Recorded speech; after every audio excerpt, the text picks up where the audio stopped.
166 గజాల్లో నిర్మించినటువంటి G+1 building గురించి అయితే ఈ వీడియోలో అయితే చూపిస్తానండి. ఈ వరంగల్ క్రాస్ రోడ్డు అదేవిధంగా వార్తా ఆఫీస్కి అయితే చాలా దగ్గరలో అయితే ఉంటుందండి. ఏదులాపురం మున్సిపాలిటీ లిమిట్స్లో అయితే ఉంటుంది. గ్రౌండ్ ఫ్లోర్ వచ్చేసి 2019లో కన్స్ట్రక్షన్ చేయడం అయితే జరిగిందండి. డబుల్ బెడ్రూమ్ ఉంటుంది. అదేవిధంగా 2021లో ఫస్ట్ ఫ్లోర్ అయితే కన్స్ట్రక్షన్ చేయడం అయితే జరిగింది. ఫస్ట్ ఫ్లోర్లో కబోర్డ్స్ కూడా ఉన్నాయండి.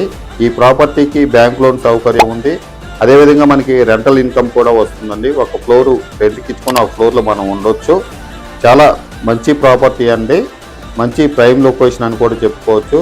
వీళ్ళు చెప్పే ప్రైస్ వచ్చేసి 76 లక్షలు అయితే చెప్తున్నారు. వీళ్ళు చెప్పే ప్రైస్లో నెగోషియేషన్ కూడా ఉంది, చూడొచ్చు. ఖమ్మం పాత బస్ స్టాండ్ నుంచి జస్ట్ 3-4 కిలోమీటర్ల దూరంలో మాత్రమే ఉంటుందండి. మొదటిసారి మన ఛానల్ ఎవరైనా చూస్తుంటే సబ్స్క్రైబ్ చేసుకోండి. ఇన్స్టాలో అయితే ఫాలో అవ్వండి. పూర్తి వివరాలకు స్క్రీన్పై ఉన్న నెంబర్కు కాల్ చేయండి.